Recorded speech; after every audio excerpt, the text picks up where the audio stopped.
कि मुश्किल नहीं है दुनिया में कुछ, कि मुश्किल नहीं है दुनिया में कुछ, तू जरा हिम्मत तो कर।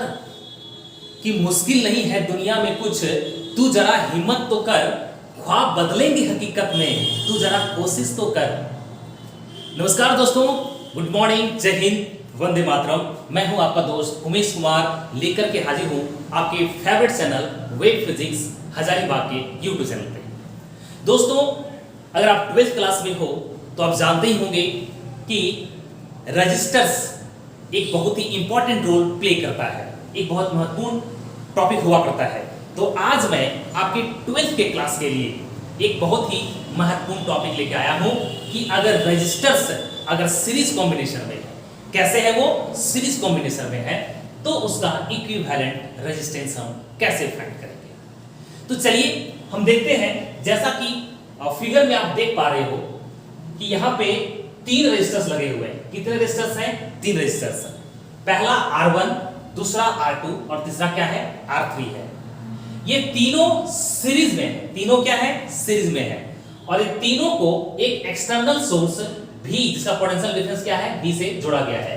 और जब पोटेंशियल डिफरेंस V जोड़ा गया तो यहां से एक करंट फ्लो किया, जिसको हम I कह रहे हैं। अब ये जो कॉम्बिनेशन है वो सीरीज है या पैरेलल है, इसको पहचानने का सबसे खास तरीका ये है कि जो करंट यहां से घुसा, जो करंट क्या किया, यहाँ पे घुसा, वो R1 में वही करंट गया, R2 में वही करंट गया और R3 में भी वही करंट पास किया। मतलब कि ये हुआ कि तीनों में करंट जो पास कर रहे हैं वो सेम टू सेम करंट है, एक ही करंट तीनों पास कर रहा है। मतलब ये क्या हुआ? ये आपका सीरीज कॉम्बिनेशन में हुआ। लेकिन कि जो पोटेंशियल डिफरेंस यहां से सप्लाई किया गया, उसमें से R1 के पास कुछ पोटेंशियल का ड्रॉप हो रहा है, जिसको हम V1 कह रहे हैं, R2 के पास ड्रॉप हो रहा है, जिसको हम V2 कह रहे हैं, और R3 के पास हो रहा है, जिसको हम V3 कह रहे हैं। ये तीनों के जगह पे पोटेंशियल का ड्रॉप हो रहा है। अब ये V1, V2, V3 क्यों, ये सेम क्यों नहीं? तो ये डिपेंड करता है रेजिस्टेंस पे। जिसका रेजिस्टेंस ज्यादा होगा वहां पे पोटेंशियल ड्रॉप ज्यादा हुआ करेगा, जहां पे रेजिस्टेंस कम होगा वहां पोटेंशियल ड्रॉप कम हुआ करेगा। तो मुझे मालूम नहीं है कि क्या पोटेंशियल इसका है। जो भी पोटेंशियल यहाँ पे, जो भी रेजिस्टेंस इसका होगा, उसके अकॉर्डिंग यहाँ पे पोटेंशियल डिफरेंस हुआ करेगा। ठीक है, तो सबसे पहली बात हम लेके चलते हैं, इसको देखते हैं कि यहाँ पे तीनों रेजिस्टेंस जो है वो आपके सीरीज में है। तो यहाँ पे कुछ कंसीडरेशन करना पड़ता है। Let R1, R2, R3 are the resistance, resistance of the resistors, resistances of the resistors are connected in series combination। किसमें कनेक्टेड है? ये सीरीज कॉम्बिनेशन। ठीक है, सीरीज कॉम्बिनेशन। देखिए दोस्तों, सबसे पहले एक खास बात यहाँ ये है कि जो पोटेंशियल यहाँ से सप्लाई किया गया, उसी में से कुछ यहाँ पे गया, कुछ यहाँ गया, कुछ यहाँ गया। मतलब कि अगर टोटल पोटेंशियल हम फाइंड करना चाहें तो क्या करना होगा? ये तीनों को जोड़ देंगे। तो तीनों को जोड़ने के बाद जो पोटेंशियल आएगा वो किसके बराबर होगा? V के बराबर होगा। तो यहाँ पे लिखेंगे total potential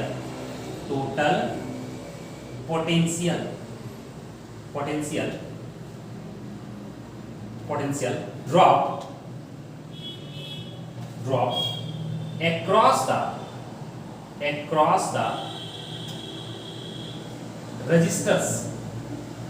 the resistors is given by V is equals to V1 plus V2 plus V3।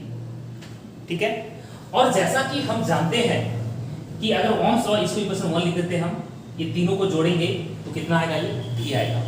अगर हम ओम्स लॉ का यूज करें तो V बराबर क्या हो जाएगा? बाय यूजिंग ओम्स लॉ,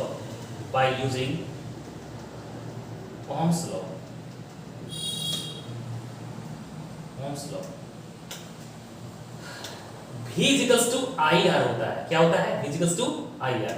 इसलिए अगर मैं V1 बोलूं, क्या बोलूं यहाँ पे? V1, तो ये क्या हो जाएगा? I इंटू R1,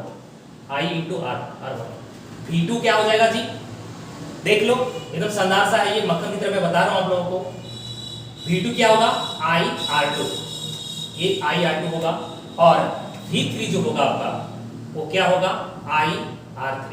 अब यहां देख पा रहे होंगे कि सब कुछ चेंज हो रहा है, V1 V2 V3 हो गया, R1 R3 हो गया, लेकिन I हर जगह पे सेम है। तो वही तो मैं बताया आपको कि जो भी करंट यहां से जाएगा वो सभी पे क्या होगा, सेम करंट फ्लो करेगा, मतलब I सभी रेजिस्टेंस में कांस्टेंट होगा, I सभी से होकर के गुजरेगा, सबका जो करंट होगा वो I होगा, तो I कांस्टेंट होगा। सो फ्रॉम इक्वेशन 1 इसको क्या करेंगे, इक्वेशन 1 में पुट करेंगे, putting in equation 1, putting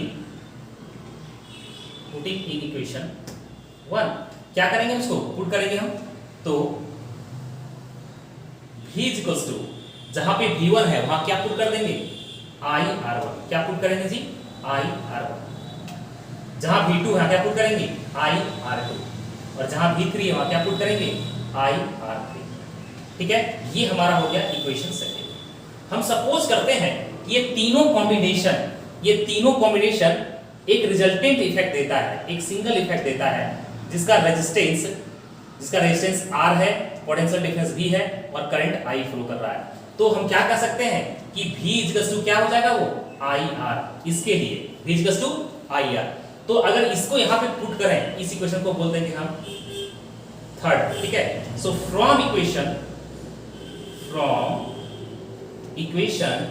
2 and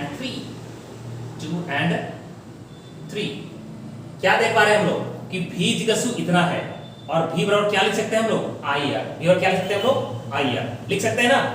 तो यहाँ पे क्या करेंगे, इसमें पुट करें, जहां पे V है, जहां पे V वहां क्या पुट कर देंगे, IR।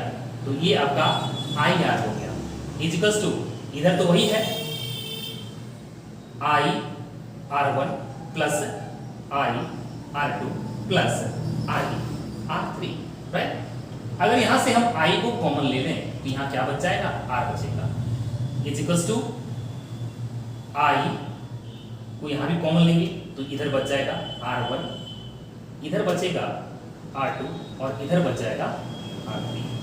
ये I और I कैंसिल हो गया, so R is equals to R1 plus R2 plus R3। यही क्या हो गया आपका इक्विवेलेंट रेजिस्टेंस हो गया। इसको कई लोग इस सीरीज में यहाँ S भी लिखते हैं, और वही आपका इक्विवेलेंट होता है।